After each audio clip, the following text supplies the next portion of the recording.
So glad everyone's here. I'm going to introduce Jeremy Morgan. And Jeremy, thank you for being here. I'm going to first read the quote that's on his website that kind of speaks to Jeremy's philosophy. And this is, he's referencing the paintings, his paintings, and he says, the paintings become pivotal points between internal feeling and external stimuli, a meeting place of the material and non-material. Hence, the show here, Inward Significance, which is based on the Aristotle quote, which is very similar, and y'all are already aware of that. So Jeremy was born in Cambridge, England, educated at the Ruskin School of Drawing at the University of Oxford, the Royal Academy of Schools in London, and at the San Francisco Art Institute. Between 1983 and 85, he was a Harkness Fellow here. From 1989 to 2023, Associate Professor of Painting at SFAI in both the undergraduate and graduate programs. He is an ongoing visiting international professor, PhD supervisor for the International PhD program for the Shanghai Academy of Fine Arts in China, as well as he's a visiting professor for the MFA program at the China Academy of Art. He is also affiliated and on the vision board of the Lucid Art Foundation here in Inverness. His work is represented in several private collections, and I won't list that here. You can always go to his website for his endless exhibition list. So what I want to say about Jeremy that's not factual, but my own experience and also the experience of anyone who's had the wonderful opportunity to have him as a teacher and mentor in any of their schools or programs. Jeremy is a master in his knowledge of materials. He is a master in supervising installation. He has an amazing wide knowledge of art history, which allows him to see each individual in the context of art history, and also he is amazing at getting to the crux of each individual artist's inspiration of their work. So with that, I give you Jeremy. Thank you. All right. Thank you, Ara, very kind, generous introduction. Today, I hope we'll just have a really interesting discussion about art in general and each of your work to some degree. We have a time limit, of course, sadly, but I think 2 hours we can cover quite a lot.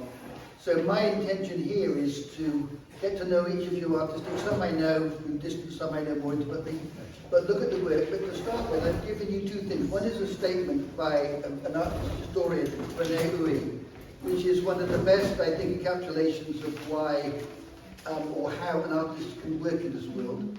And I think it covers whether you work with political, socio-political, it matters to each of you. But this way of looking at things relating to the title of the show is really this idea that I believe firmly that the paradox of art is that we live in this body and we live in this space called the universe, and then we name cities and towns, countryside, nature, everything else. The end of us is the beginning of everything else, physically, but not psychically. And this writing speaks to that idea about how we are paradoxically both internal and external beings. And the process of art, to me, whatever the motivation, the beauty of it is everything in this room that we're seeing meets in several things. One of them is touch.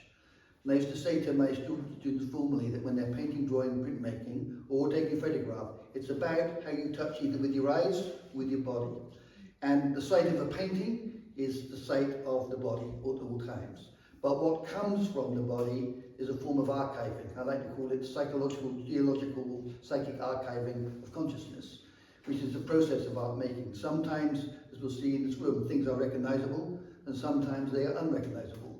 And part of the interest I have as an artist is navigating through this idea. Some people use the word of representation, and some other artists are thinking about a kind of presence which is beyond necessarily an optical event. And I use the idea that we see with our eyes and we see with our mind. And the two together form, in terms of inductive or deductive consciousness, how we perceive the world and how we take account of things and what makes things important to us. What are we doing? One of the questionnaires I've got in the question list is that what does art mean to you is a simple but difficult question to answer. And what I think right now, particularly in the time we're living in the very moment here in America, thankfully we're in California, not other parts of America, is the reality of the peril of freedom. And when we make art in a healthy society, we are negotiating. When you're writing a poem, creating a building, when you involve yourself in creativity, you are having a relationship with the possibilities of freedom in the broader sense. And that is under threat right now. So I think this show is a reminder of why we need to be doing this work. And if you look at history, you know that art is often cited as being relatively insignificant and unimportant, but we all know that's not true. But we can affirm that by virtue of the fact that historically, those people who know how to control attack first thinkers and artists and makers. Because not everybody thinks the same way, and a healthy society has a broad perspective of what things can be like and lives hopefully harmonically with differences rather than what we have now, which is polarization. So the act of art making is a recognition, a celebration of the act of freedom itself. That can be political, like we'll see some work here is very political, it's making a point politically. Other work can seem to be outside that purview. But I was asked when I got the fellowship that brought me here, after a long discussion about my work and the aesthetics of American painting and Asian aesthetics, they said, your work is very beautiful and you consider interesting topics, but what relationship does your work bear to the Arab-Israeli crisis? This is 1983. I said, well, I can give you two answers. I can lie through my teeth and convince you it's entirely related to that, or I can be honest. They said, well, be honest then. I said, okay, well, my journey as an artist is moving away from optical facts to the idea of an inner world, or how, as a person, I am absorbing information and processing it. So external stimulus is very important, but my response, the echo within, is equally important. Now, the journey of art in the West has been one of mimesis to abstraction. In Asia, it took a slightly different course, but essentially, as I told many people in this room, but I think it's relevant to today's discussion, when I was working with Middle Eastern students, one from Syria, one from Iran, they were working in a Persian manner, this is back in the 90s, in a sort of Persian miniature fashion. Their work was really very political, but they were interested in the painting styles of their ancestors. And when I thought about it, I thought, well, if you look at the map of the Mediterranean, around the time of the Renaissance, for the sake of discussion, north and south, every painting to the west of that line, from the Renaissance up to the 20th century, is shadow bound. Every painting in the east to that line is shadow free. Why? What is this strange, the Mediterranean is this meeting point between east and west, geographically, supposedly. And I thought, well, what's going on here? Well, what was going on was the cultures that gave birth to these things were the Romans, the Greeks, and they were body-centric. So Western art is body-centric until the 20th century. In the East, they have bodies in their art, but in the East, in general, I use these terms with great respect for different cultures it represents, but the second discussion, East and West, in the East you have a situation where the art from those cultures, as being shadow-free, then what is the element of time? Time and form and structure relate. The Western adventure was to create mimesis and life-likeness. The Eastern was to resonate in another way with life forces. Now, man and God bodies dominate the Western culture in a way they don't in the East. And what I realized was when I looked at that art, I saw Persian miniatures, and they have a dark blue sky with a moon, or a light blue sky. There's no shadows. So you know it's night or day. It's not they don't let time exist, but it's not locked into the idea of chronological space-time event where the sun hits a body, creates a shadow. That speaks to time in a certain way, chronology, a duration. But what the Eastern arts do, by contrast to me, is they resonate with the idea of timelessness. This idea, when as an artist you're working and what you think about at any given moment, I'm often mining my own past without realizing it unconsciously. Or I think I'm in the present moment trying to extract information and bring it to bear. I now work in an improvisational way. But back to the discussion which brought up this whole idea, is your work related to Arab-Israeli crisis? I said, no, the tragedy of that is the incapacity of humans to understand their own foibles and come to an understanding. neither of them are right. There's, an interference has created this terrible situation where people who should have formally got on because of the British largely and others created this friction, which is still living in a living hell as a result. But the fact of the matter is, as an artist, that idea of freedom is what I carry as the most important thing. Now, you can be political in your orientation. There's the poet Paul Celan, who's an incredible survivor of the camps, who wrote beautiful poetry about the terrors of that situation. So your art can be political and bound to the everyday, or it can try to move outside of that realm into something which is more remote. And so when they're looking at abstract art, the Western adventure up until the 20th century and the invention of the camera was based on the idea of mimesis, a copying, lifelike. And then artists started thinking, well, the camera's taking care of the external form beautifully. There are artists who still should be working figuratively. It's not a timeline, but when the camera came, the capacity for likeness became real, a different situation. Then film. And as these things were, artists responded in various ways. Some became filmmakers, some remained painters who looked at film. And for me, the encroaching, we're now coming up to AI time, the encroaching technology puts all of us in a kind of peril, which is actually interesting when you start thinking about it, because our humanness is going to be, not there's going to be a battle, but maintaining sanity in this incoming world and how it affects the art world is going to be very important. So the human, it's like eating proper food rather than processed food, make decisions, so the art-making process becomes ever more important. Anyway, the point I wanted to make to these people was I used an example of two painters. This crowd of people were very smart, brilliant people, but not necessarily art related in any way, and they wanted to be taught. So I said I used examples of both Turner and Constable, British landscape painters, more or less contemporaries, as examples of political art or non-political art. And so the Constable paintings, which most of you know his work presumably is painter of the 19th century, painted a part of England, the southeastern part of England, below northeast of London, northwest of London. That was Suffolk, and that was his main sort of area of being. He painted rural scenes, which at the turn of the 19th century became the site of barn burning, and the industrialization process was beginning, and people were destroying farms because they were losing their rights to work. But Constable painted the Arcadian bliss of his youth, but before that time happened. So he's an incredible teller of truth about the natural world, but an absolute liar about society. And he's not a bad person, but that Turner had been one who's saying, after that, I'm painting the cosmos. I'm painting the end and dissolution of physicality to its natural state. And the writer Hazlitt, writing about Turner's painting, is supposed to be a condemnation. I thought, I wish somebody would say that about my work. In essence, he said, when I look at the new painting by Mr. Turner, I see once again his adoration of the chaotic first primary state of the universe, an incoherent mass, which he has made painting now evident as his main trajectory. And he's painting of nothing and very like. And I thought, wow, I wish somebody said that about my work, but it was supposed to be a condemnation because Turner was breaking the rules. And his, Constable was being an incredible painter of the natural world. Meteorologists can tell you what the weather's doing because he's so accurate in his paintings. But he was painting his feeling about the landscape as a romantic place of the past. Turner is dealing with the cosmic reality, rain, steam, speed, etc. The train is coming towards us. In that painting, below is a choir of angels and a group of fishermen. He puts everything together in a maelstrom of the storm. Now, you have to decide as an artist, I'm thinking about this idea, strategy and chaos, because for me the creative act is placed between those two possibilities. Many artists work in the chaotic realm, but they are very ordered and controlled, and you do that for a reason.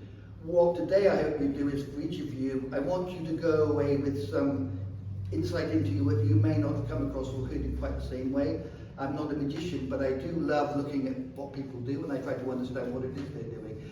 To that point, I've given you my email address, which is, I've got a website, but my email address is the quickest way to get in contact with me. Anybody in this gallery, most of you are members, so most of you know me, but what I'll do today is maybe say things that you do or don't understand or like or don't like. Feel free to contact me after the event. And, it doesn't have to end today at 12 o'clock, it's because we've got people who've got to come into the public realm. So this is just the beginning of an ongoing discussion. So that said, what I'm going to ask is if people would think about, and we're going to start maybe with somebody who's here. This lady is not here, right? She's not, yeah. So we can either speak Charles, I'm sitting right in front, so we can get up and have a look at Charles's piece, and maybe I'll ask each artist to say, because this is like I do with seminars, I can read work, that's what I'm interested in doing, but I also like hearing the voices of people. And if I see discrepancies or inconsistencies between what is said and what I'm seeing, that becomes even more interesting. You know, and my job is not, you're all serious artists, that's a given. But it's a question of working, maybe thinking sideways rather than forward. You're all on a path, that's a given. And maybe some of this work is your regular work, some of it is an adventure into something new. So I want to applaud everybody, A, for doing the work and bringing it here, being part of this community, because right now we've always need this. And I think what I touch on most of the time when I'm painting myself is recognition that when we go back in time, you know, I talked to Charles about this when I was at the opening. I've been very interested recently in this idea of format. When I've given talks in the past on the origins of art, often in art from around the world, geometric forms are there, most often circle, obviously lines. And people say, why so many circles, transculturally? It's like, well, the moon, the sun, raindrops, but we see this way. Our sight is bounded by the circular. Our eyes are circular, nothing straight in our bodies apart from bones. In our eyes it's gel and liquid. So this idea, the line's almost a fiction of reality. The person I want you to look at, and I'll give you a link to that when I get email contact from you, there's an article by, I think his name is John Lee, it's a writer near this area, I think, who wrote, Proust was a neuroscientist. It's a brilliant book, and in it he talked about Cézanne's way of looking. And what I want you to think about, this idea, really connecting with this show is about, is what we see as opposed to what we feel, what we intuit as opposed to what we intellectualize. And I want you to think about, you know, from how you dress to how you eat, how it relates to your art. Some people look like they're paintings or they're sculptures, others the complete opposite.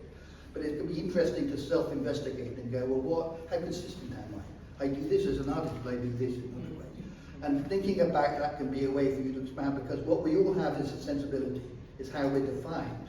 But the sensibility can define or it can confine, depending on how vigilant you are about shifting emphasis. And you know, there's no right or wrong here, but you are marshals of your own temperament to a degree. Other people help too, circumstances help. But how you navigate that is where the art is coming from. And I think that most of the time, what I'm seeing here is visible, but most of what is being talked about is invisible. And that's the beauty of it, individual arts. What's encapsulated is that which cannot be spoken of. And I think it's ineffable in the case of somebody like Rothko, and in the case of somebody like a very political artist, can be hidden truths. Your piece, Betsy, I'm thinking about there, where how do you make something appealing about something ghastly? How do you make it, you know, hold our attention so that in a certain way we begin to confront the unspeakable? And most of us here will feel the horror of your piece. So, and other people, like Ellen's doing something which is entirely different on one level, but maybe not. Back to that idea of freedom, because that's not freedom, this is freedom. They're connected by being different. And so, you know, as we go through the work, we'll see people's orientation, what interests them. What I'm interested in is partly is helping you each today. If I see artists who I think you have in the call that you may or may not know, I always believe that we're part of an artistic family. Now we go back to that origin of seeing this way, and then when we built structures, art before architecture had no orientation. It was psychic presence, not geographical location. Cave art, more often than not, the legs of one animal are like this. We see them in books, they all look like, oh, they did everything with gravity. No, they only focused on that image, not locating it in a spatial sense. But with the making of doors and windows, we started to frame the world. And in that moment, we separated from a natural dynamic, biodynamic relationship to the world to one where we were sedentary. We stopped moving, we're no longer nomadic, we became sedentary. And in so doing, we started making images which have to do with what we're not. Everything here is not here. It's about people's mindscapes or somewhere they've been and they have given an account of. So all art is predicated on an absence and a presence. The paradox is very interesting. It's presently here, but what is it? It is a memory. It is an indication of something that we can't necessarily grasp, but now our eyes are telling us of presence. So this idea of where we are, where we're making the work becomes really important, but also this idea of, you know, the notion of abstraction is all relative. We have this, when I started looking at Asian art, I realized that calligraphy has this strange moment where it's both pictorial and non-pictorial. And in the history of Western art, we had cave art, then we had writing. And they separated. Some people wrote, some people made images. They were all important. but in calligraphy they never separated. So the Chinese notion of abstraction, when I started looking into landscape traditions of China, I realized they don't have a word for landscape. Their literal word for landscape is Shan Sui, mountain water, because mountain water exemplify their cosmic order of Taoism, an impersonal cosmic order, not a theocratic architecture that made the world. So Asiatic mind has a whole different relationship to time and space than the Western. Not at odds, just a different way of perceiving. There are meeting points, which I'm interested in, which is where art elevates out of its own culture and becomes transcultural by implication. Like us, boundary points are either separation points or meeting points. How we look at boundaries becomes really critical. So that said, in terms of the work, part of this adventure today will be just looking at the work and enjoying each other's sort of adventures and journeys, but also maybe considering aspects you may or may not have thought about in terms of your own working process. So that said, if we can start with you, Charles, and I will move out of the way. If you just give us a few words about what you were doing, would be helpful. Just to touch upon a couple of things you said earlier, getting back to Aristotle over here. What I'm brought back to what you're saying today is the concept of residual mimesis. Yes. And there's a very important book by M.H. Boyd, a Jesuit priest, who wrote The Structure of Mimesis and Its Decline.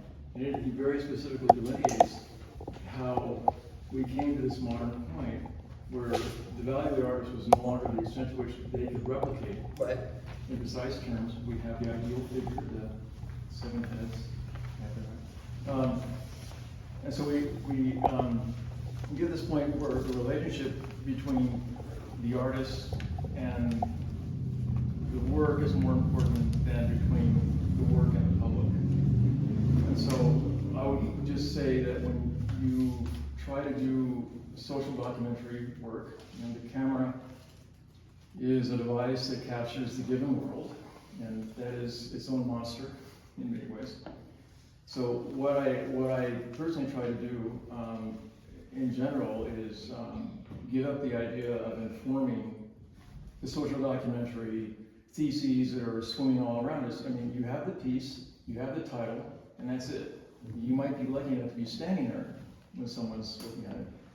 But, you know, hopefully it will have an ability to go beyond that. And so the lens through which the individual sees the work is immensely specific and individual. Everyone has a carrying case. In that case is all their experiences, all their perceptions, all their worries, and they're going to bring that to the wall. Mm-hmm. And so you feel this big responsibility to give them something that will have the ability to have a lot of different iterations. Now, I think that's a successful piece. But what happened here is that this piece didn't fit anywhere. And I wanted to make sure that it touched upon these social documentary ideas, not that much. And so dialogues enjoyed while showing this have been quite various. So the idea is to get it to go beyond the simple story. The simple story is one of conflict. Yes, this is Cuba. What we don't really recognize in the title or the piece itself is that there is an extremely famous piece. The ceramic in the back wall is by Alberto Portocarrero. He's Cuba's most famous ceramic artist. In the 70s, he was commissioned to place this piece in this completely anecdotal, nothing of a little cafe in the government's attempt to upscale the neighborhood. Right. It failed. It is actually now today, it's actually a gay bar. I think one of two in the city, which is its own sort of modern cultural. Upscale. It's an upscale. I'm just saying, it's a token, it's an upscale. If you saw the neighborhood, you might not agree. So the security guard at 4 in the morning was very nice to aware of me in the shadow across the street. And I was compelled to indulge in a study of values. The idea here really is not to get lost in the part that I can't give you, which is the narrative. And in all my work, there's always a narrative. It's a little frustrating because you can't impart that. And so I turned to color and my appreciation of color theory. I turned to Kandinsky, the relationship in shadow between this marvelous blue cast by the column and on the other side. And just some of the details have become touchstones of perception that I find much more interesting in the long term than what I was doing 7 years ago when I made this piece. I I want people to walk into that doorway. I want them to wonder why the woman is moving and the man is not. And in particular, I want them to fall into this inky, this sort of dark temptation of the street itself. But so while it's true that every piece may have several identities, I tend to settle on one in the long term.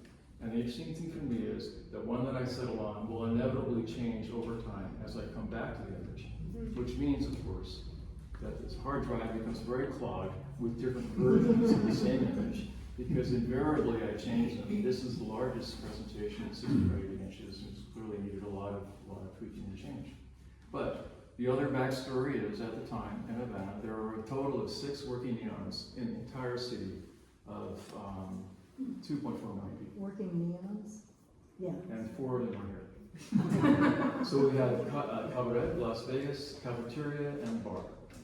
And so, to reference your experience in China in the current day, all of these are broken, and they've been replaced by these depressingly cheap Chinese string lights, and they're all over the place. And it's no longer of any interest to me within Havana's architectural historical pantheon of buildings. But the part that I want the part that I hope will prevail is really not about the narrative at all. Again, it's about the light, its relationship to shadow, and how we psychologically engage different features within that as our lives also go through different moments over time. So ultimately, time is near too. One of my real influences is Henri Bergson, and his concept of temporal durée. This is the psychologizing of passing of time.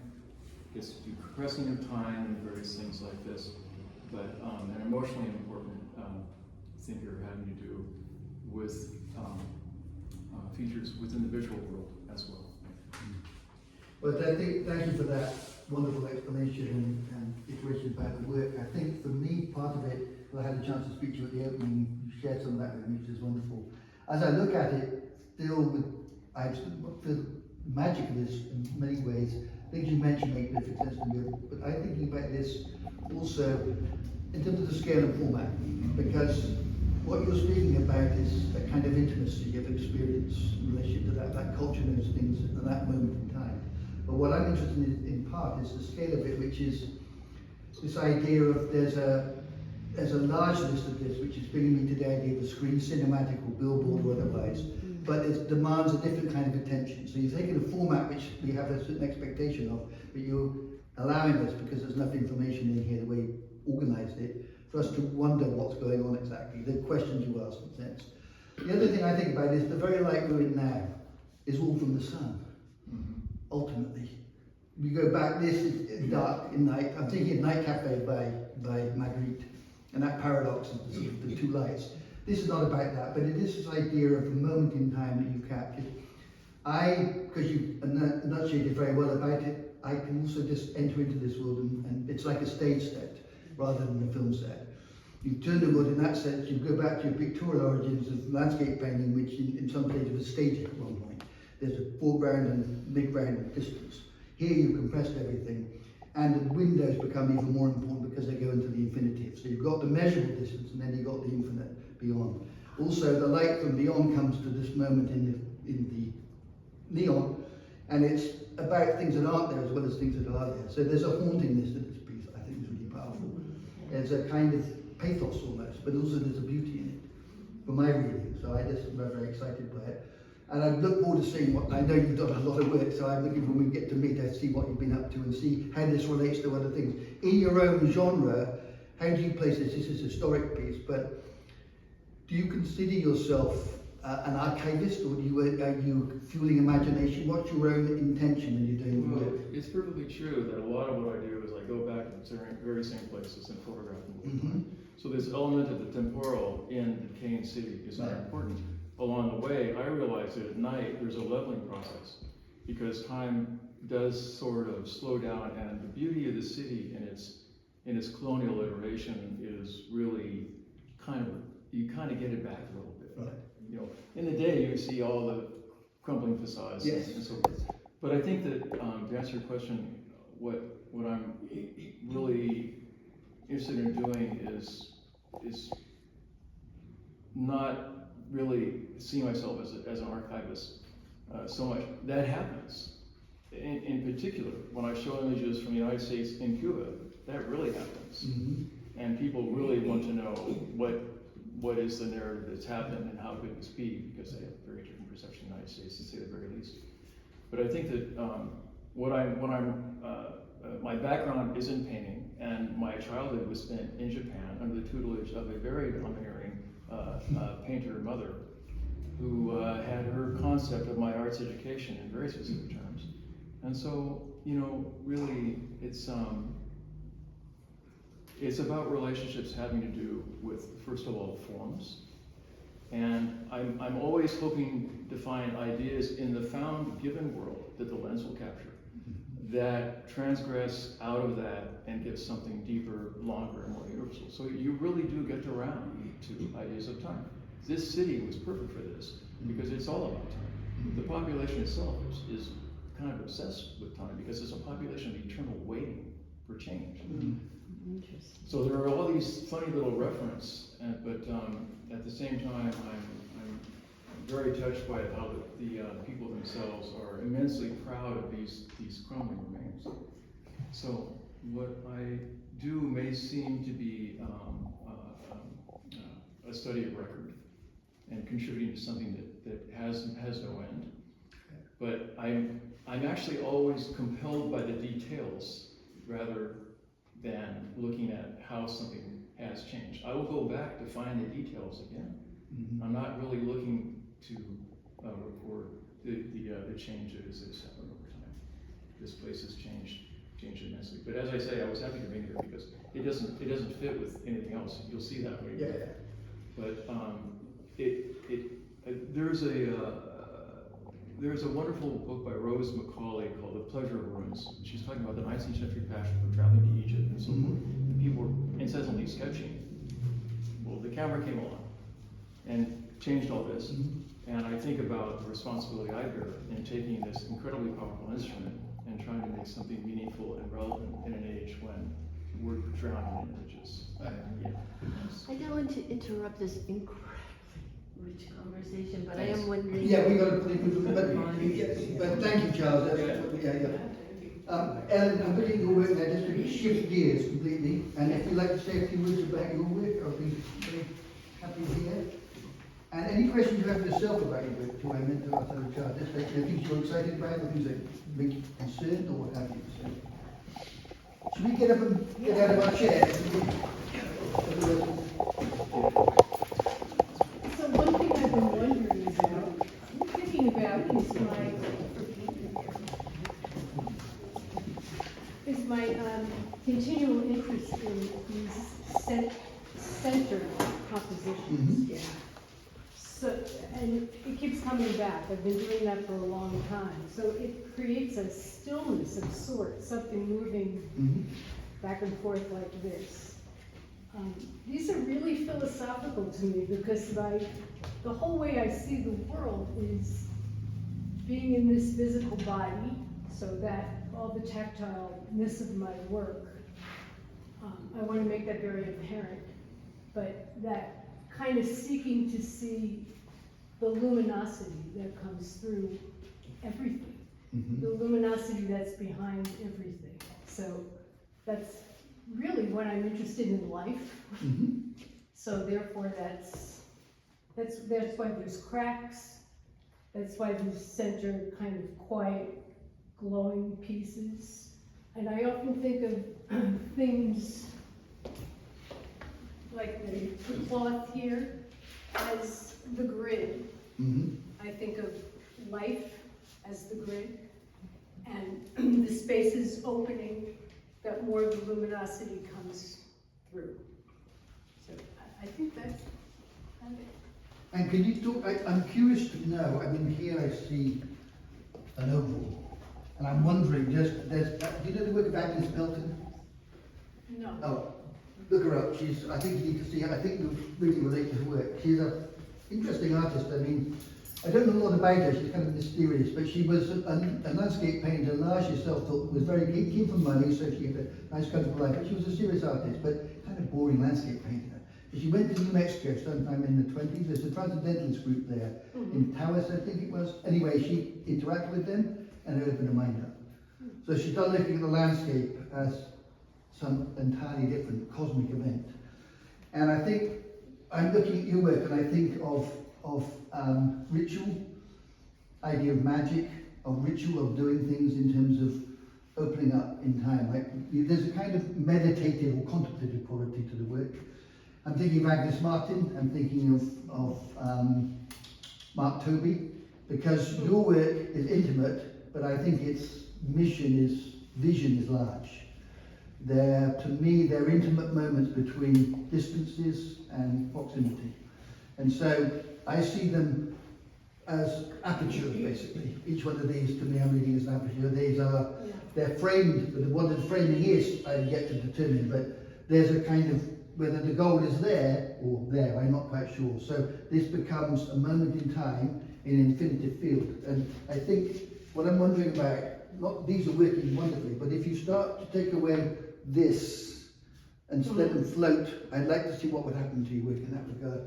Take away, so I'm not quite sure. So, well, you're using a lot of linear, rectangle, yes, yeah. and that's fine, there's nothing wrong with it. Yeah. But if you made a dialogue between the shapes being more circular or curvilinear as opposed to being more restricted, I don't think it's good or bad. I just think I'm just interested to see if you did this one and you just turned this into an oval or this into an oval, what it might do to the energy. But it might be very important to you that these have they're there for a reason, and I mean you're still working out what that reason is probably, but I mean there's a consistency, but they're not the same, which is exciting to me. Each one of these is a different piece in its own right.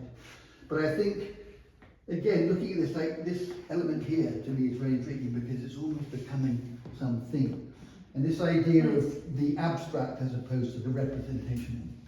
And I think that you and I, though our work is very different, both have an interest in, I think, the idea of allusion to something, not an illusion of it. So alluding to possibilities of things. Is, in a broader sense, your work is probably bound to the idea of your spiritual practice, your way of being, so they become emblematic of states of mind, and they don't have fidelity to something optical, they have a fidelity to something sensed. And in that sense, that's where they get their authority from. So you're not relying on memories of what you see, that's part of your language, but you are finding a new form. And that, I think, where Rothko and you have a meeting point, you're very different artists, but you meet in that idea that his journey was away from the optically identifiable to something which was far more remote. And ineffable is the term, and the idea of that is that only those with a certain kind of experience will understand his work. The people that say, oh, my kid can do that, clearly don't understand his work. It's not about taste, it's about sensing. And Rothko's mission is very particular. All artists' missions are particular in that sense, but you have something which he doesn't have, which is, I think, there's a physicality to your work. His work is wonderful, but it's bound by lots of small marks. You have intricacy in your work and you know, sort of fine work, but it's not overly controlled. And I think you have a balance between predictability or the aleatory and that which is measurable. And so these, for me, are they're hovering between something which I think I might be able to identify and that which I have no desire to identify, but I want to understand more. But it requires me, as a viewer, not to allow my bag of information. I have to come into your world and you're taking me to another place that I want to go. And some people will walk away from this guy and don't know what she's doing. I don't understand it, don't like it, that's fine. You don't want them as an audience. And other people will be, ones you want, the ones that like it, that's fine. But ones it's like, I'm not sure what it is, but it's kind of compelling. What interests me, you know, those are the people you want to hold their attention. Because I think you want to take them on some kind of journey. I'm very aware of the filter. Right. The filter that separates my perception from luminous perception. Right. If I wasn't, I think I'd paint like Ariel. Yes. I would have that, because that's just light pulsing. Right. coming Yeah, through. yeah, yeah. So yeah, the physicality is important. Very important. But it's basically like how you make the mean. Ariel wants to float off into space, as I want to do, so I can like that. But you do want to foot on the ground still, Yeah, as you're doing that. because that's where I am. Yeah. So that, but also, I think when we think about the idea of maybe having them so they become a little longer, to the rectangles more like your body size, and have them lower on the floor coming up rather than pictures on the wall, because then they become apertures. And most of Rothko's paintings, when you look at the measurements, they formally go back to the academies of portraiture from Russia. They're portrait size paintings, or proportion paintings. They're all supposed to be the body, but the somatic is vacated, and how we have eternity in space. But they have a portalic sense, which is where the body goes and disappears. And for you to think about too, how much you want us to go in like this, as opposed to how you want this to come out here. Yes. So that the idea of the plane becomes critical, because on the plane you mark, but you indicate that which is beyond and that which is in one hole. Right, So, thank you. all right, thank you very much. Wonderful. Jeremy? Yeah. We just want to ask, we have an hour more, and we can either, there's two ways we can go. We can either divide it up 6 minutes apiece, or, because we have about 10 people left, or we can say, does anyone not want Jeremy to talk about it? Is there anyone who wants to not? Jeremy actually gave me some time during the opening, so I'm good. You're good? Okay. Anyone else? Oh, we didn't get to. And I'm okay, yeah, so I'm okay, and Betsy, so that means we have, let me count, 1, 2, 3, 4, Several. 5, 6, 7, 8, so I think about, we can do like 7 minutes. Okay. 7 minutes, Will that work? yeah, We can actually. so I'm putting time. Okay, so we just go right to who's in here? Who's showing here? That would be Mary's left us. Who's Megan, Bruce, Renee, and, So Bruce, where's Bruce? where's Bruce? Yeah. So you've got about a minute and a half, now I've got about 5.5 minutes. Okay, go on, tell us the truth.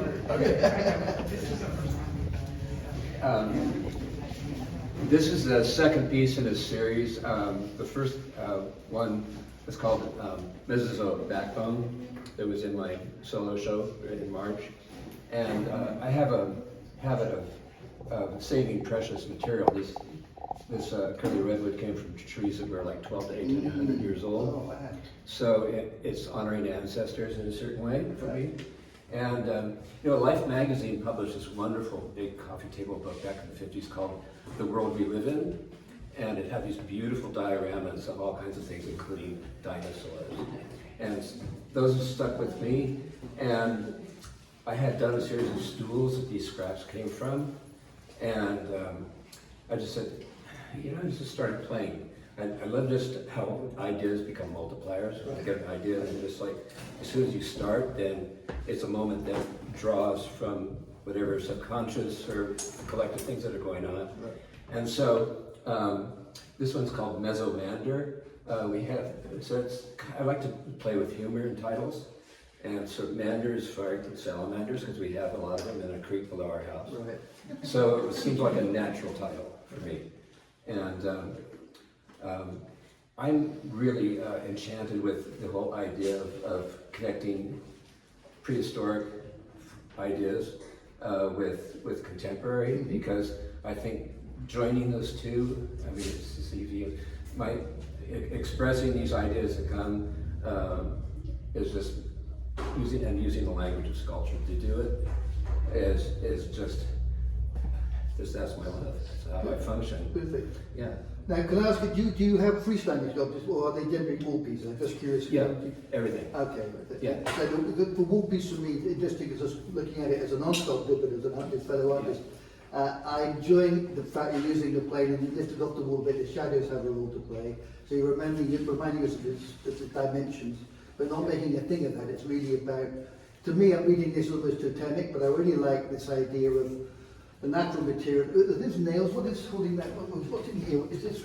Those are mother of pearl. Perfect. Okay, so there's that kind of, that's on nature too, and it's born out of pain apparently. That's the irony with pills. That the oysters go through a lot of discomfort to break them, but something good will come out of it. Yeah. But I think this, to me, I'm looking at this. When I first saw it, I thought it's totemic. I thought of the idea of totems. I don't know a lot about totems, but I mean this idea of what is earth and what is above, the connection of these things and the idea of verticality. So I think for me this piece is, the redwood itself is made out of time. I mean, it's literally a chronology of time itself, which I love in your sensibility. Now I think if I'd seen this and it was all in metal, it would have all different things. So the shapes and how you come to the shape, what created these shapes? Are these found, or did you chisel these out to become the shape? I'm just curious. I just cut them on bandsaw. With the idea of creating this linear passage. Yeah, and to make each one kind of its own voice, kind of a random little Right. bit of collection. Right.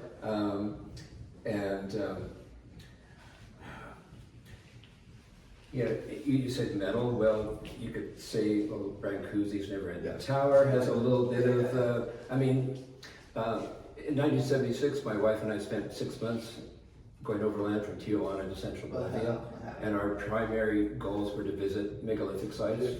So I'd seen the whole article on Machu Picchu when I was 10 in National Geographic. Got to go there. We're at 2 minutes. Yeah, and that was the same. That year was the same year that we came up to San Francisco, and my parents took me to see the Van Gogh retrospective at the Beyond in 1960. And, you know, that was a drink me moment, which extended to being drawn to the Asian, Oceanic, and African. Because those worlds, and there's so much power and dynamic, just such deep connection that I realized later was part of their cosmology and understanding their place in existence. So. Well, I think, I mean, that's part of this idea. We tend to forget as artists the magic moment of making. I mean, we don't actually, but we tend to lose sight. But there's something, the history just given us briefly is wonderful, because and that's your stimulus points for you to help to project you to this point, compel you to this point. But I think for me, the idea of something which is ancient or timeless. I mean, we use these terms. I mean, Charles talking about time and Bergson, fantastic notions. This is something which could have been from another era. It doesn't have a time spring. I'm not looking at this as a modernist piece of sculpture or a piece of ancient art. It's something of its own, which I applaud you for, because it's difficult to do that. It's quite an original piece in that regard. What I just say on a sort of, I was looking with you as a curator, was thinking about other ways of presenting this. And again, it would be from the top down or from the bottom up. As a sculptor, I know it's an exhibition, you've got to put it together. It's not a critique, but it's an observation.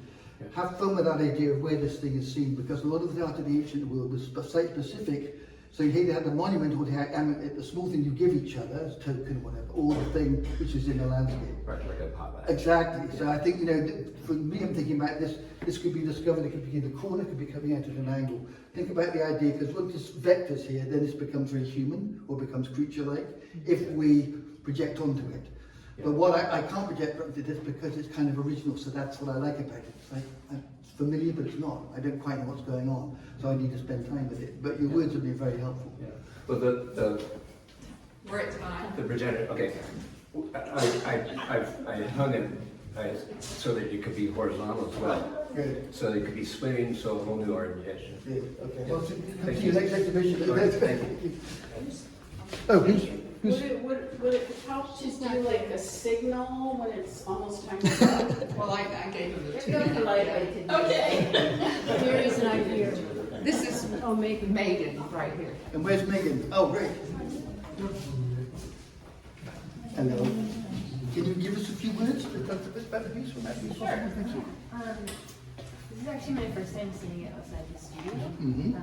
This is a piece or it's from a body of work that I'm developing after an artist residency in Greenland. And I went into that residency thinking I was going to focus exclusively on ice, but then the fog and the fjords really overtook me.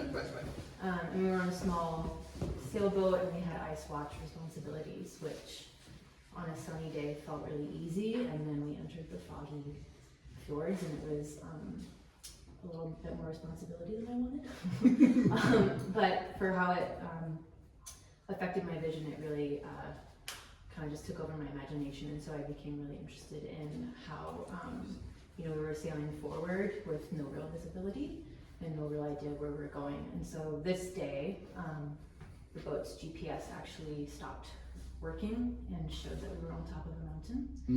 And so we were just sailing towards shadows, thinking that it was land, and it turned out to be one gigantic iceberg after another, which was so far outside of any sort of human scale, right? And so the way that they capture time and history is something that I really think about a lot. And so this is a drawing on 2 layers of Yupo paper, that translucent paper. And so there's a really detailed drawing of an iceberg in the back, and then on top of it is a drawing of a sort of foggy appearance or memory.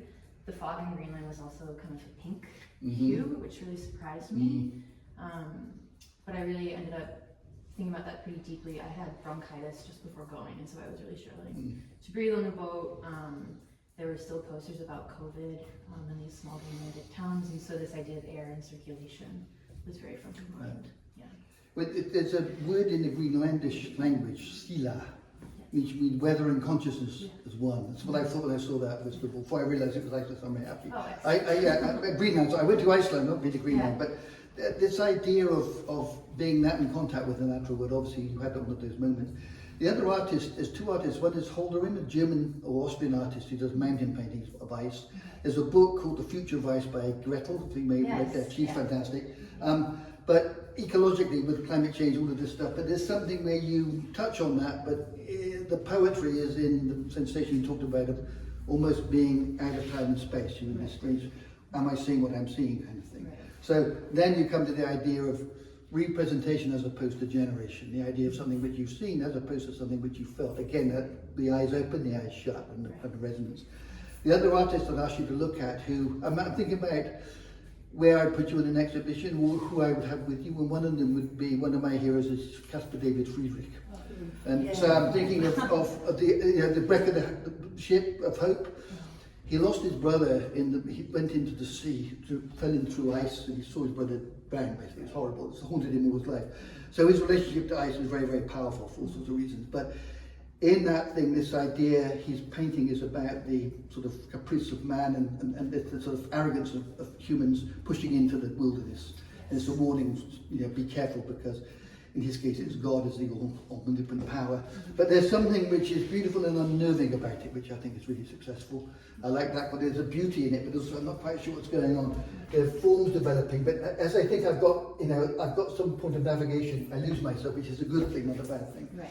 So you've got, because what you're doing with this, when I saw icebergs for the first time off the coast of Iceland, they're mesmeric. Right. I mean, I want to go live in them, but You can't expect one. no, not very practical to live in them. But the ones, the sheer scale of some of them, but the colours, which I think you capture pretty well, is that it's really quite extraordinary colour. The turquoises and the blues and things. So the only thing I suggest to think about further is this idea with this piece is revisiting that, because this idea of this is a remembered moment. The mental Rolodex took images and you had sensations. But I think as a landscape painter, this idea, most landscapes are made by people who don't live in them. They visit them, like we do, but farm workers don't make paintings on landscapes, they work in it, they don't want to make paintings about it, they want no energy. So the landscape is about, again, separation from the natural world. You clearly have a relationship to the natural world. And what that is, you are working out with the process of your art. But 2 minutes, Jeremy. thank you. So basically what you have there is the idea of symbolism. Because again, the Friedrich it's a beauty of nature, but also nature as a place of danger because of the power of it. And that, with the idea of global warming, is the biggest lesson of all. A, we should be better cohabitants of this universe, which is giving us life. Arrogance. Yeah, there's an essay. There's a book called Transformative Vision by a quiz. Email me and I'll give you the title. In it, there's a chapter you need to read called The Receding Landscape. He talks about how Western artists, and he's looking with a particular lens, he talks about sentimentalizing nature while we destroy it. It goes back to Turner and Constable, but then you are now part of that tradition. So the landscape tradition you're part of takes you into all sorts of trajectories, which are very exciting. I hadn't thought about Turner for a while until that. Yes.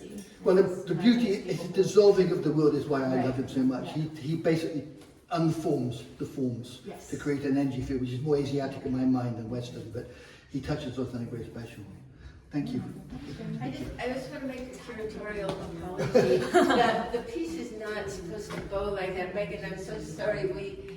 I didn't see that bubble when I came in, so we will. The ice is melting. We will fix that. Jeremy, this piece were made by me excavating my notebooks. All these things were notebook drawings. And in pulling them out of my notebooks and reprinting them and using watercolor on them, they began to transform in a way that I didn't expect. And by placing them in the grid, they also began to kind of have almost like an alphabetic quality to them. And it went right back to my appreciation of, art from the ancient world, Right. where, you have friezes of people or objects in a line, or it reminded me of cylinder seals that repeat the image over and over again on wax or clay. So even though I thought about doing this, it was a complete surprise to me, and it continued. I made 12 of these things, and each one of them was something unexpected. And I was very happy to find the colors that I wanted to use. That was a real plus for me. I didn't anticipate that, but it worked for me in a really interesting way. So. And I love this collection, and the things you said make perfect sense. I'm thinking also of the idea of how in Western culture, a lot of the time, as society developed, there was a sort of measurement of stuff. Like Victorians in England and other parts of the world were busy measuring things and categorizing them. So it has a scientific feel, but it's not a piece of science. But it has a language of museology, or it's the idea of archiving elements historically. And I look at them and I think, are these natural forms? Are they based on natural forms? Or there's some where they become almost, whether it's muscle or whether it's wood, it plays with my expectations in a way that's really interesting. What I also like is the colour and tone of them, because we live in a world of backlight. We live in a world of screens, not all of us, but we have sometimes look at that damn screen or the computer, and it's backlight. And when artists are working it, outside of photography and film, painters deal with the idea of reflected light, but they actually live in a world of additive light, and the two together can be quite interesting. This, to me, is a mineral world. Yes. It brought us back to the natural world. There's no high chroma in this, but they're beautiful colours nonetheless. And they're subdued or contained, but they speak a lot to the idea of naturalness. So there's something to me, they're archives, wherever they come from. They could be bone fragments, they could be part of something you found in a cave, or they're natural forms. They just have a capacity. And each of us will see different things here because we have different urges or needs. But I think you resist beautifully the idea of them being too clearly identified. So for me, I can see this is probably a stone. I've seen stones with holes in them. I've seen bones, but you do something different with them and the fact that they're again an animal, vegetable, the rock or whether they're made. And I think, come back to the idea of the amulet rather than the monument. And there's an intimacy in these, but there's a feeling that you draw with your hands in both ways. I mean, I used to say to drawing students, hold the thing you're drawing. Obviously you can't do it with a nude, it's not practical. So you hold the thing and draw it rather than look at it and draw it. And I get that feeling it uses a somatically realised things as well as a visually recorded event. Yeah. And I'm seeing it, and I think that's a very beautiful power. And the idea also of because they are pages, they may come from an album or portfolio or book. They're not that, but they could have extracted from a book. And what was that book about? It was like an encyclopedia, The notebook itself, yeah. But the scale too, I would say the only thing when you print them is do something really tiny, and also explore, and then the concertina books you measure. Because I think this piece could be each of those, and you have it then on the wall. You have it on the wall here, and you have a mirror behind it with the concertina book. You see one side, and you see the other as reflection. And that could be a way of getting multiplicity in, and something as an image as opposed to physicality. Because touch is really important, because you're fundamentally a draftsperson, and your pressure is very important. Your awareness of that, flow and scribing, So there's a sense of a quiet intensity because you're a quiet person, but really not inside. That's what, to me, is they're shouting quietly. There's Arthur Whaley, a British sinologist who loved Song Dynasty painting. He said, one of the endearing qualities is the deafening silence of Chinese painting. which I thought was a wonderful statement, because they seem so very calm and serene, but they're actually enormously powerful. And we live in a world of loud noise being one that gets attention, but the quiet ones you have to watch out for. You know. Anyway, wonderful. Thank you so much. Thank you. Oh, wow.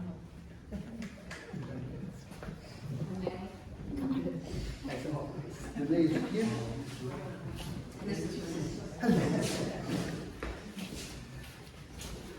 So this is an interesting work that was older, and I revisited it. So when I started out my artistic career, I was working with smaller book forms, and slowly began to want those book forms to be sculptural, to be coming off the wall. And so I made this piece. The center was entirely different.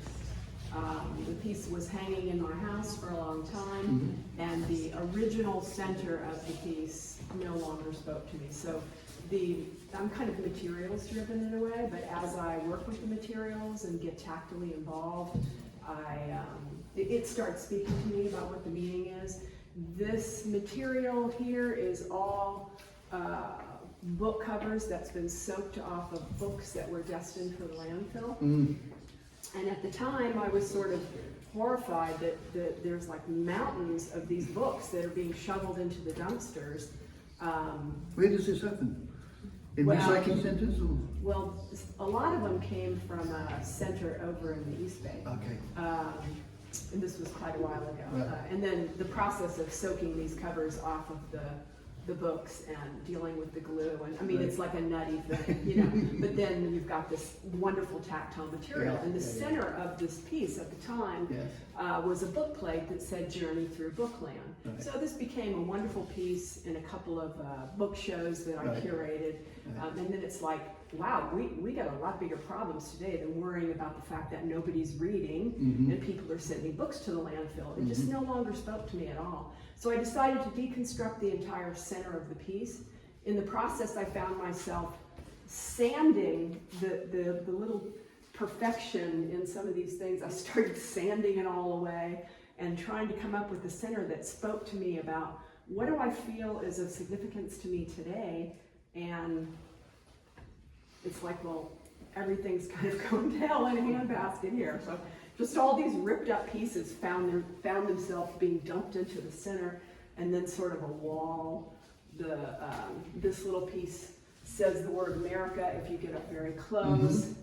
This little old book plate, you can see the word ology. And right before I left the house, a couple of silk flowers that blew off of gravestones made their way into the piece. Wow.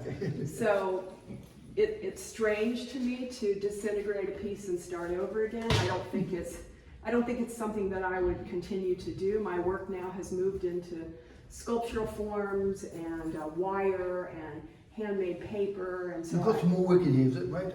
yeah, the other work is even older. Okay. Yeah, it's an old little book. There were publicity photos that were due, and I needed a photo. So anyway, that's what I've done here, and you can kind of, to me, it's fairly obvious what the centerpiece is speaking to. The title of the piece was Resuscitation, about resuscitating books and the art of reading. This is called Resuscitation too, because it's speaking to something entirely different. So that's And it. is it political or spiritual feels or are they connected? I'm just curious how you're looking at it. The original piece or the revised piece? Revised piece. I don't think while I was making it, I was thinking about politics. So I'm going to say that it's a spiritual expression. Right. But what pops out of it becomes popping out of it. Right. Well, I think for me, as I see it, it's aftermath is the word that comes to mind. It's carefully put together, but it's come from deconstruction rather than destruction. You have conscious deconstructing, so rather than just destroying it. There's a mind at work here. Obviously, the work you've done to lace these things all together is beautiful. I love that.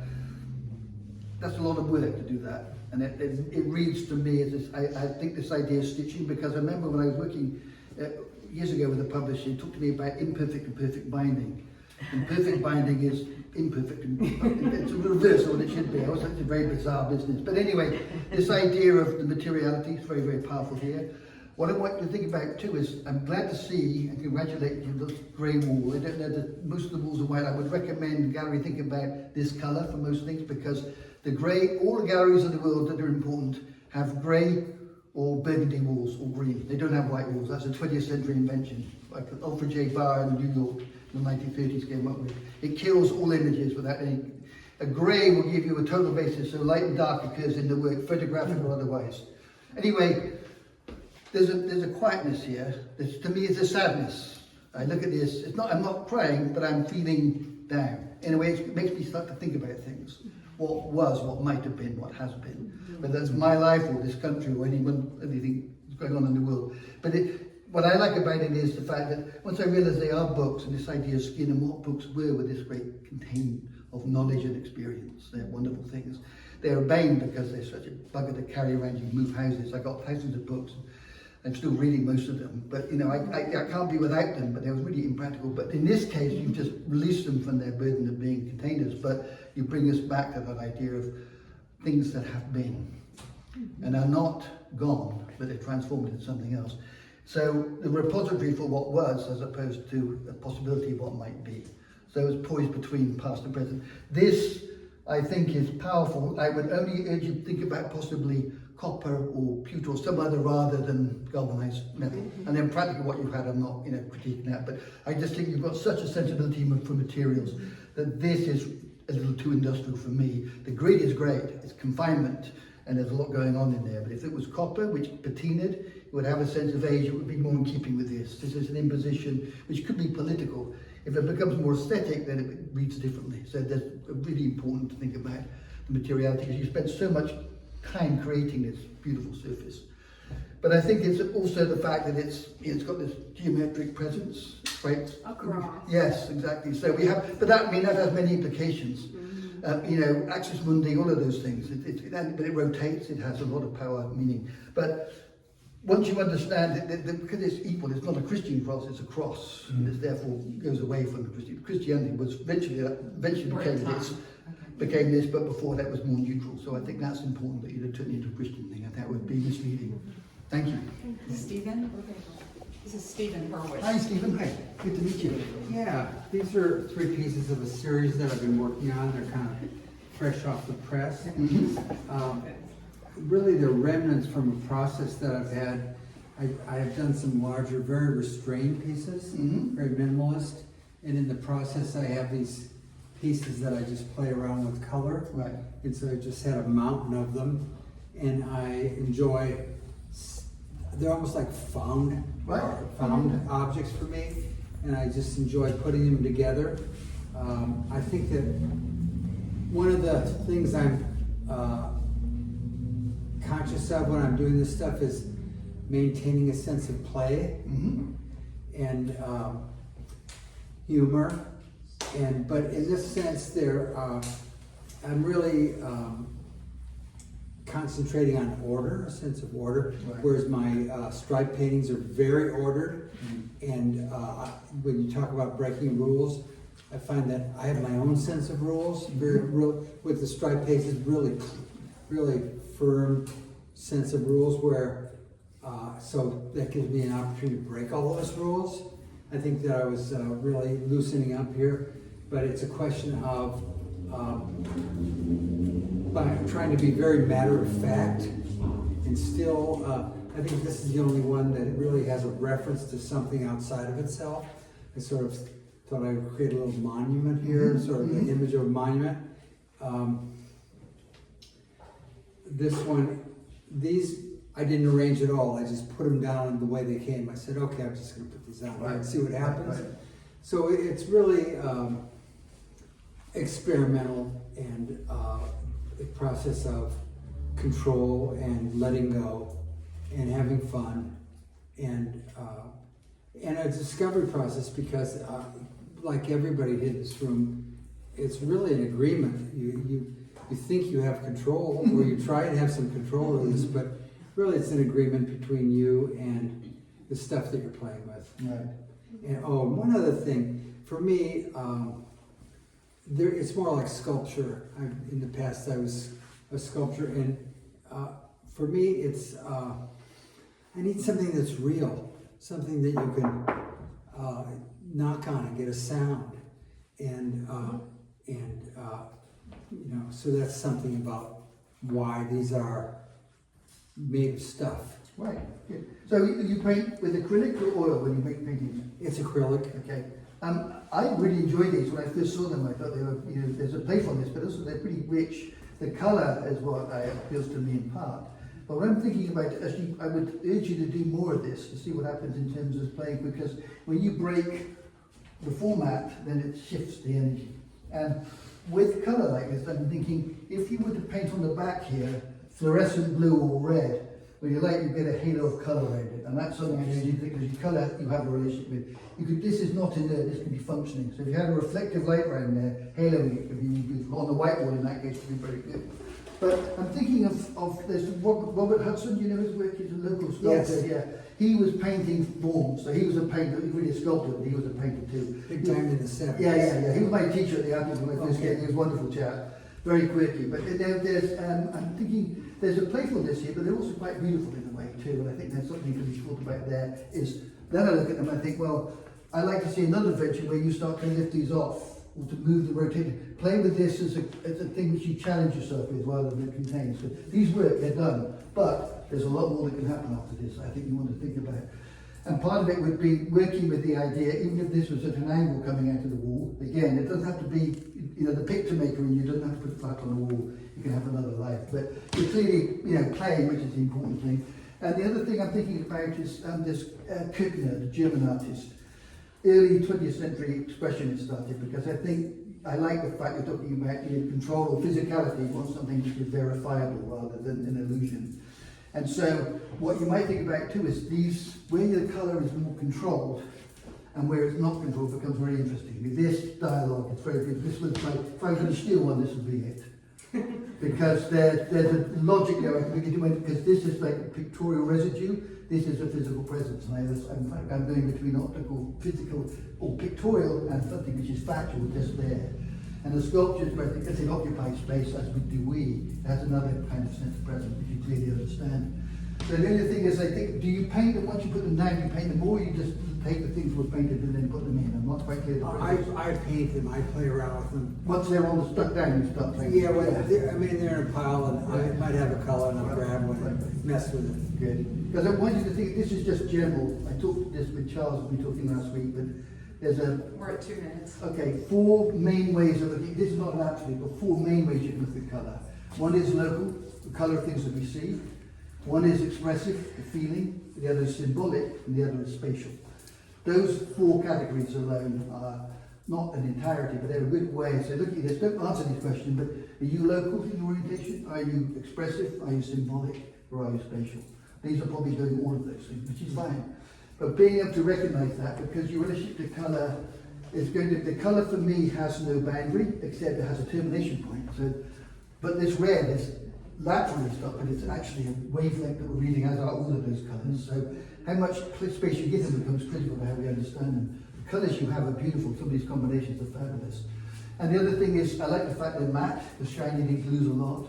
But I think it's something you should play more with, the idea of glazing on these with different colours as you progress with more experiments, you know.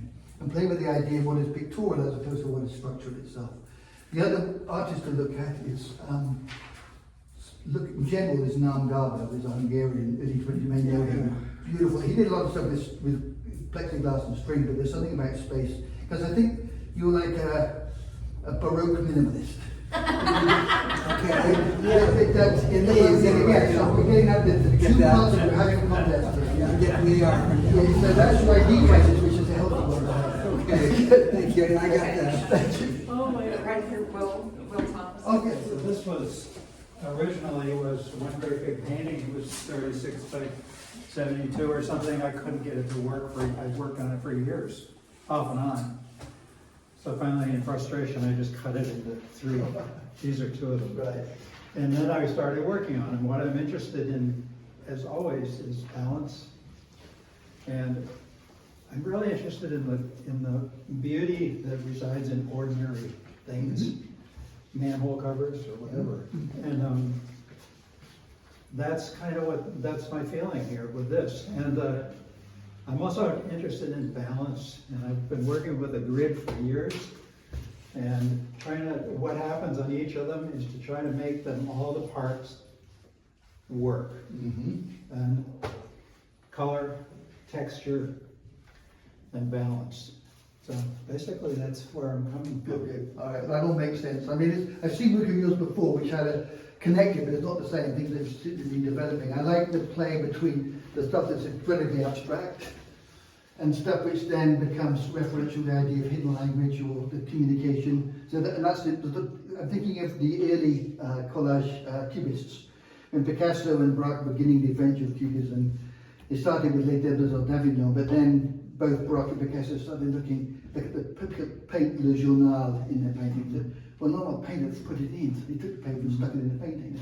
So this is, you know, a fact, not, but it's an actual evidence of something. This is a combination of something which has another light, which you then transform dramatically. The range of colour is fantastic. What I'm thinking as I look at these is a couple of things. The dialogue between the abstract and what I'm calling, it's almost like hieroglyphic. They're not alphabets, but they have an idea of indicating something which might be linguistic, but not a language. They're read as symbols then. And this idea of symbols of, it comes back to the idea of, there's a sociologist that talked about mark, indication, sign. Or indication, mark, sign, symbol. The evolution of things, so how you get from just a mark to something which means something. You're in that territory because from looking at this, people will read this and be frustrated. Other people will go, I love this because it's completely bizarre. I don't quite understand, but it's compelling me to look. And you control it very well for this. What I'm thinking for future is because you are a pictorial artist, but also I think you have a capacity as a cubist to fracture time and space.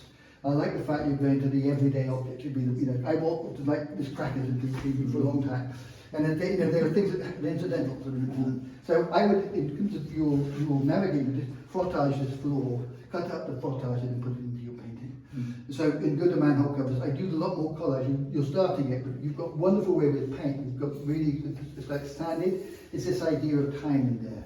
There's a kind of, there's a excavation, think like archaeology. So they have this sense of being some kind of residue of some event. But I can read into it all sorts of ways. What I think you achieve is you've got the balance because you've got a square, which is a very restful thing for me to look at. You turn them through 90 degrees and you've got a diamond, they'll read totally differently. Then I'm thinking, well, what if this goes to here and this goes to here and you have them in a corner like that? And use this room because that's it. The energy between the two would be something. Then I'm thinking of one coming out at an angle like this, coming out here. So, given your assembling, because that's, you have your capacity to do this with multiples is really important. Multiplicity is important to you. That's why, in many senses, cubism is something for you to look at because it plays with time. You have a really wonderful sensibility with colour. It's a unique way of reading colour, which works really well. And the other thing I think about is the possibility of making them slightly deeper, so they have a depth. It feels with cubes rather than squares. And then they're this deep, still flat, but they have a different kind of relationship to what we're looking at. Because for me, these are extremely successful. They seem to be more certain than some of the other work I've seen you do. There seems to be something, maybe because you've been with it for a long time, you made that decision, chop up a painting and remake it, which I totally applaud. It's a brave thing to do, but sometimes it's necessary. I worked on a painting once, and there was one sort of 4 or 5 square inches I absolutely loved. But then the rest of the painting was, so I just got rid of that, and all of a sudden it freaked me out. It took me 2 more years to get to that point.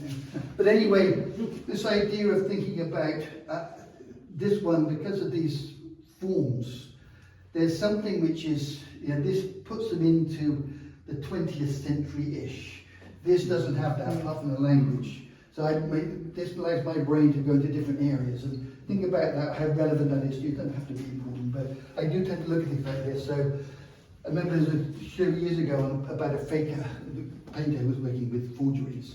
And what he did is he wanted to get his boat back on this guy, and he was producing a 17th century painting, but he painted the jockey with a digital watch on his hand. And they got the rubber, the brake, and the guy he can't, it's fake, because he put his watch in it. So where things do or don't belong, because it's in general. So I'm thinking about, for you, because I knew you were in construction for a long time, you have a very particular physical relationship to the world, and building and constructing is part of your knowledge base.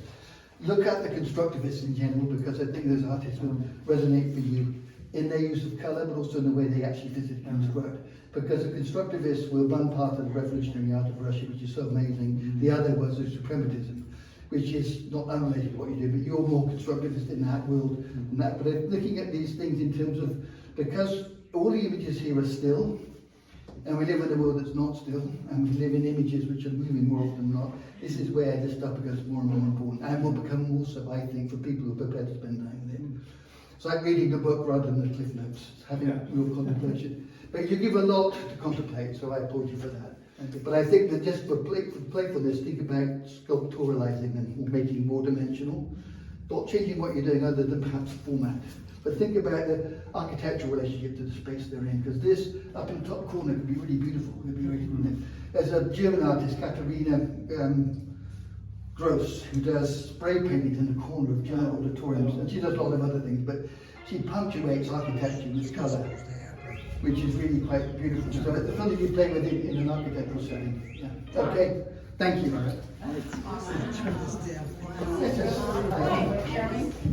Okay, I'm gonna talk super fast. Design kind of undergirds everything that I do.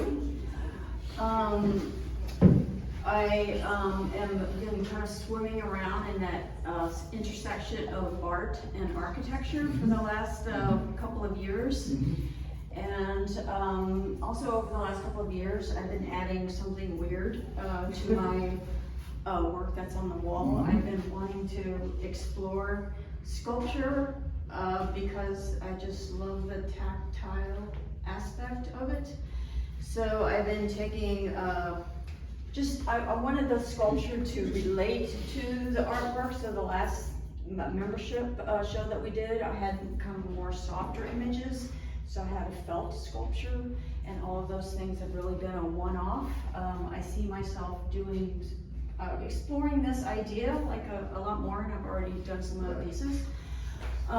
So that intersection of art and architecture, let me just say that I both fear color and am very challenged by color. So I really try to push myself off the cliff in terms of color exploration. Several years ago, I bought a book. I thought it was called Women Designers. It turned out it was Woman as Design.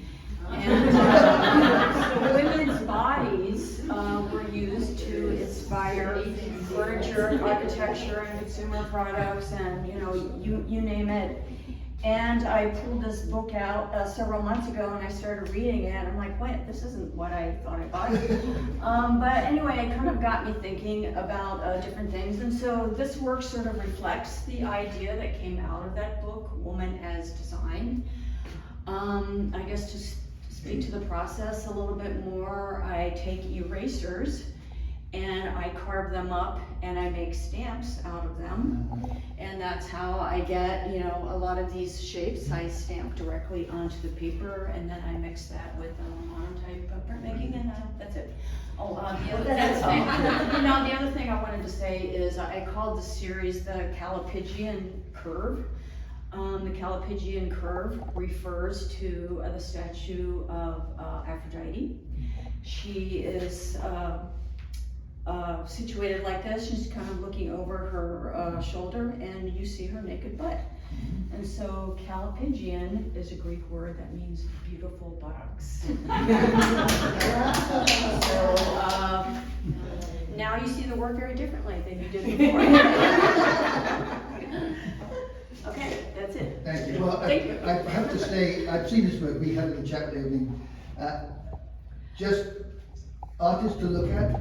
There's nothing related to your theme, but I think physically, Victor Passmore, British artist in the 60s. Yes, I love Victor Passmore. Okay, yeah, he that makes is like sense. my idol. Oh, that's great to know, because I was thinking about it on the way here, and I thought that Victor I Passmore. love him. Okay, good. And so the sculpture is extremely, I didn't realise that was until this minute, and I think it's absolutely fabulous. I think the two together are the way to go. On a physical level, you talked about colour. I understand you have whatever feelings you have about it. I would suggest you work for a while in black, white, and grey, and then add very reduced colour to it, like a yellow That's ochre or really kind of indigo. what I do. Actually, my background is in black and white film photography. Okay, good. So, but then if you want to get into colour, the idea of using like acetate sheets could be a great way of doing it. So you do a black and white drawing, then get acetate sheets and acrylic ink, which will stick to Duralar, which is got a surface which will not bleed on. You can overlay your graphic images with colour. Because for me, these are beautiful as they are, I don't want those changed, but if you were to revisit these themes, intensifying so the purple is not greyed down, it's intensified by overlaying with magenta or something else. So you want to go right into the colour, which might be repugnant to you, so but I want you to go to that uncomfortable place, because it will allow you to have more, because you clearly have a woody functioning brain and heart, and how they work together to produce something that satisfies you is the most important thing.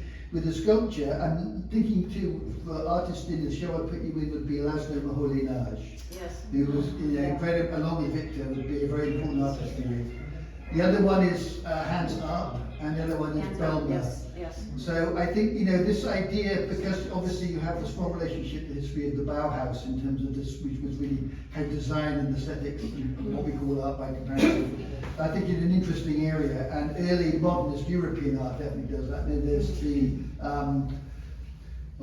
there's the industrial painters of the 30s here in America, the precisionists, also something you want to look at, because for me, your work has an elegance to it, which is about kind of passion, and it has a control to it. And that you're perfect in the balance between strategy and chaos. You're seemingly very controlled, but I think you actually, the wild child inside is very much alive. So the question of how you balance it in the work. Because otherwise, these have an authenticity. All the work here I'm seeing, I'm not liberty telling lies that I'm aware of. I feel something's going on in all of it. But in your case, I think that this is an elegant brief, but I think I would like to think that you, in terms of, again, formatting, maybe, I think I mentioned this before, do them more vertically, the idea of your own body as a height, and starting from just above the pelvet there, up to about your height. So, I mean, physically that might be difficult, but I love the fact you cut out the razors and do this hand stamping. It's brilliant. Because you're like, this is potato print on steroids. This is like really going to another level. And I think that using other material like natural wood, which you sanded, and marking would be very important, because there's something about precision here, but there's also a lot of movement in them. I think it's really impressive. And that proto-language thing going on there is very, very interesting addition. I think it's important. But the sculpture I'm very excited about. I think the two together, because this could become mobile. The other thing is you can suspend like you do the Broughton back. So that could become a mobile very beautifully. Yes. Thinking of Calder and other people that you know. But I think there's this idea of, for you, scale is really critical. Yes. And I think it's something, you can work much smaller or you can work much larger. Nothing wrong with this, but in terms of exploring, I think it might be worth thinking about a piece which is 12 feet by 1 feet. I have a powerful urge to be large, very large. Yeah. Well, one of the ways you can do that is, because I really understand that on a practical level, if you take really good photographs of these and digitally project them into a room, could be exciting. So you can project colour onto a white form. So the colour is without bound, but it hits the object and it will be and you have reflective or translucent surfaces, the colour will travel through, so that shadow becomes colourful. It'd be something to think about. All right, okay, thank you. If we have time, maybe we can.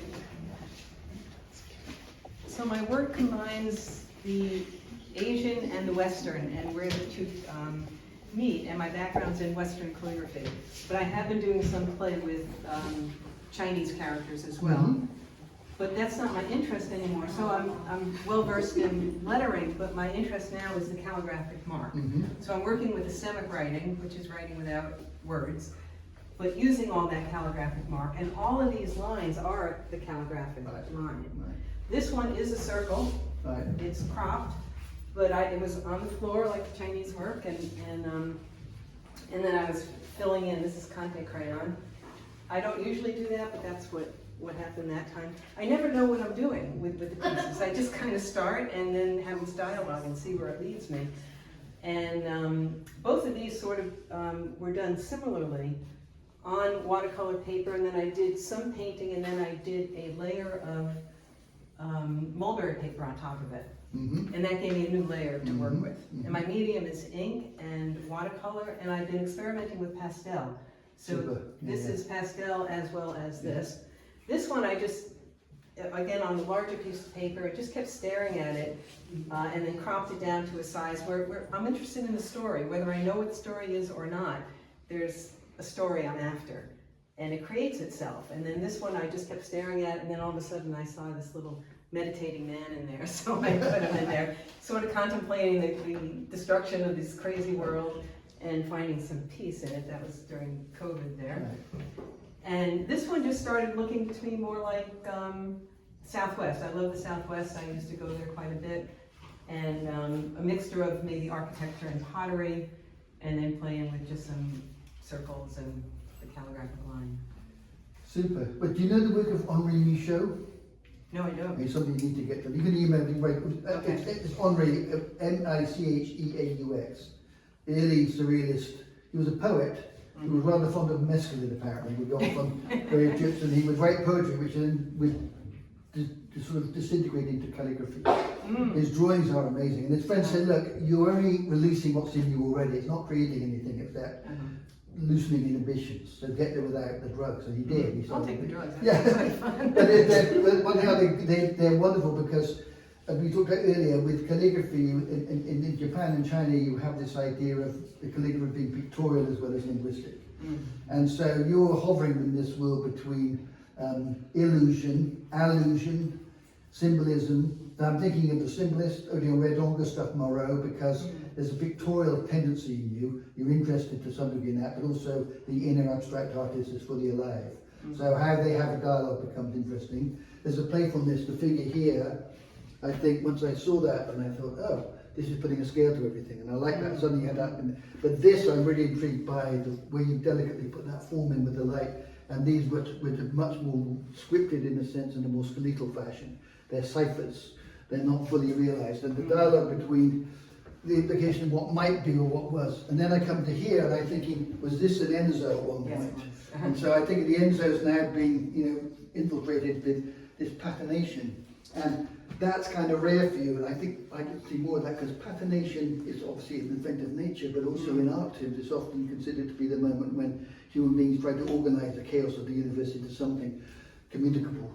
So you can see the patterns in nature, but once you started painting them or drawing them or weaving them, they had a different kind of implication. So you're right at the cusp of an abstraction and something which is very specific, and you're very interesting. They're not touching, and they don't need to be touching. They can be in each other's presence.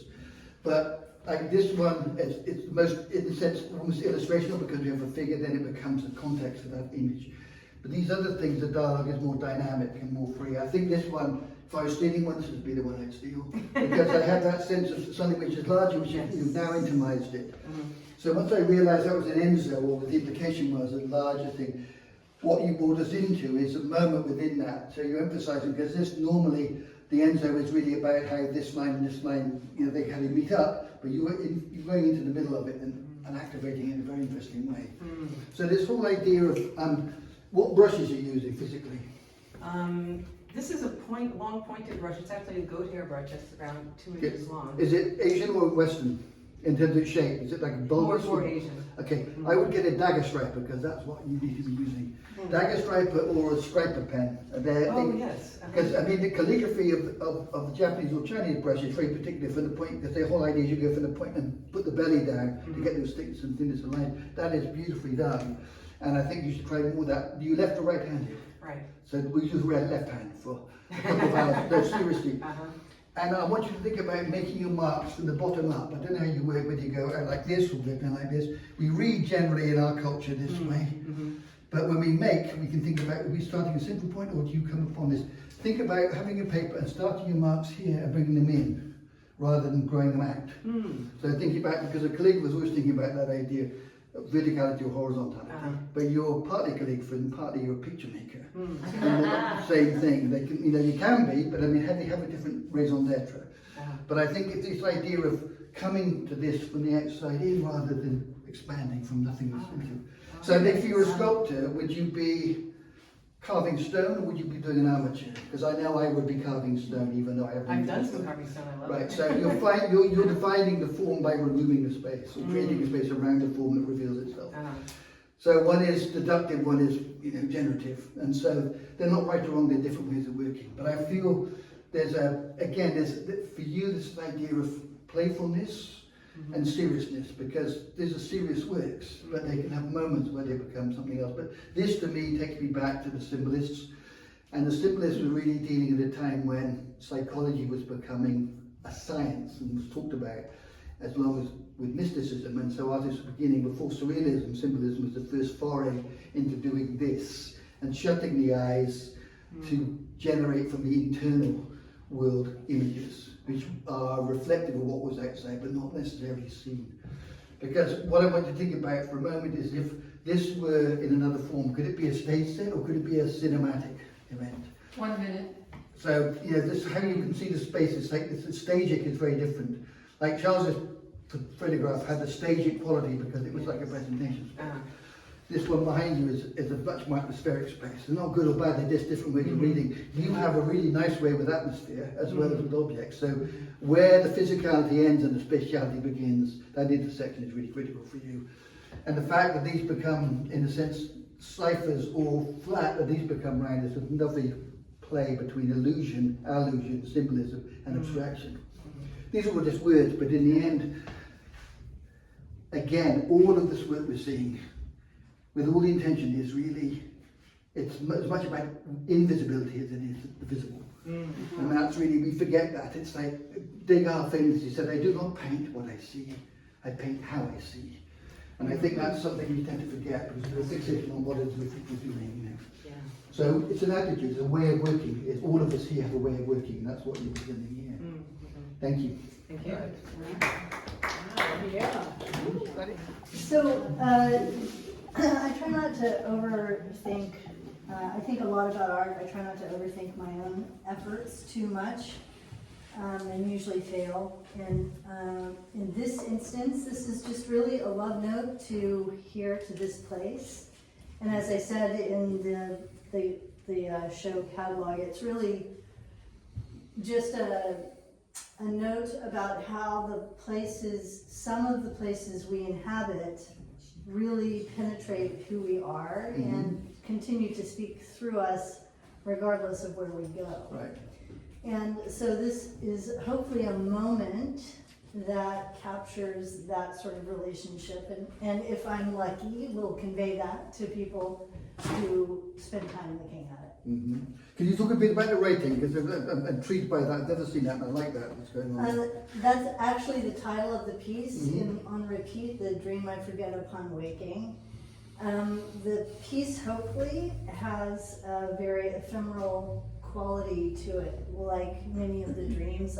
I love dreaming. I love my dreams. Yes, I'm with you on that. Yeah. Always feel quite cheated when they flee, which they inevitably do. Yeah. And so I feel like my time out here is waking dream time a lot of the time, because it's so deeply, profoundly beautiful and moving. Right. So this was just really a paean to that love and care and gratitude I have for this place. Wonderful, I love that. Well, I mean, the thing is, what's unusual too, because my point earlier was that most of the time we see images of places and aren't here. We're right in the middle of this, so I love that paradox. But when I saw it, I just instantly responded to it because of its energy. I'm essentially a landscape painter, however abstract. I'm always a landscape painter, so I can relate to this thoroughly. And that sense of the genius loci, which is so important, is that you're gathering. That's where we have this idea of access Monday, and you can have that anywhere in the world, but certain places mean certain things. So this is like a love letter to the space. Exactly. And so it's a landscape of profound joy, a landscape of bliss, a landscape of calm. It's actually very active. The sky is beautifully painted on a physical level. I think the handling of it's beautiful. There's Monet, there's Courbet, and Constable, who's some of the great cloud painters. There's many great cloud painters, but this is more of a Turner sky than it is a Constable sky. There's also got this idea it's more fog than it is clouds, and which you get here, which is always interesting. The formation of clouds as opposed to the layering fog. Yes. So you've got the breaking of the horizon, which is really beautiful. But the writing in it is just a wonderful intrusion I wouldn't normally enjoy, but I like it totally there. Because sometimes as alliteration, words can do a number of things. They can illuminate, they can sort of create illusion, they can do a number of things. But what you do well is the idea that the writing is in there, but it forms part of the pictorial language, but it's actually an atmosphere painting. And I think that's really powerful. The only thing I say to you as you progress to this is, think back to my idea that we see this way. Don't worry about coming to the edges. Take a lesson out of probably best is Rothko, where he was saying in the end, there's no physicality. This is very physicality, but it's really this, little bit of this. But it's really a relationship to you, to that timeless thing, because this is a place of contemplation and expansion. And it's like where you're having that, I had this experience in the mountains, and I went to see the base camp Everest tour I did. I wanted to go to a dramatic landscape geologically, but also one which was spiritualized in a way that was a Christian, because that's where I come from. And but when I first came to this state in 1983, I walked my apartment downtown Sutter Street. The first weekend I got my apartment, I walked Geary to the ocean. And I come from the west of England, across the Atlantic to America, arrived in New York, flew to San Francisco, and I stood on Ocean Beach and I said, this is the edge of the Western world. Hallelujah. This is fantastic.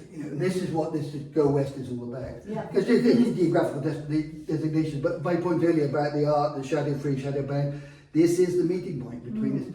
And so the edge of things is very powerful. The West Coast has this fused with it. It's got a certain energy as a result. I often wonder when I fly over the country, you go to the Rockies and then the Sierras, these poor buggers that came over. I mean, not forgetting the indigenous population, but most of us come from those other people coming across mountains after mountains. When they got here, oh, thank God, no more mountains. But then, what did they make of it? But here, this idea, but I love this space the same way you do, because it is the fog. Turner would never have left California. And I'm going to go and get bridges, but this is where I belong. The fog coming in and dissolving the bridge is fantastic. So the world of becoming, the world of disappearing. So this idea that it was Kandinsky that suggested the immaterial cannot be crystallized, but I think Lucy Lepage said you can concretize the spiritual if you get it right. And then William Blake says, the sacred is obvious to the imagination, which I thought was a great idea. But you've got threads here where this is a nature painting, but a great deal more. It's a kind of ode to your love affair with the landscape, but also the edge of you at the beginning of everything else. And this is the boundary point. So thank you. Thank you very much. Thank you.